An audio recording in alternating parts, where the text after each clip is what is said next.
So the other side has a much more severe break to it. So I'm going to put it back in place. There's a little chunk missing here, but I think I can fill that with, oh, there you go. There's a little chunk missing there, but I think I can fill that up with epoxy. We'll see.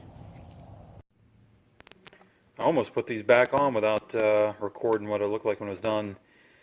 So definitely looks messy. I could have been a little bit neater, of course. I didn't really care. Wanted to just kind of slop it on. But yeah, it looks like it's going to hold. I mean, it was cracked here. Both of these were popped off, I think, on this side, if not the other one. Here's the other side here. Basically, I've got, you know, whatever the wires already connected and heat shrunk and everything soldered.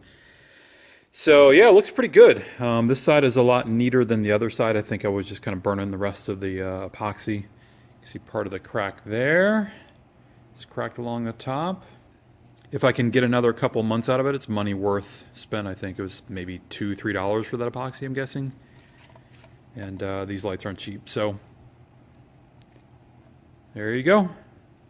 Bolt them back up. Thanks for watching.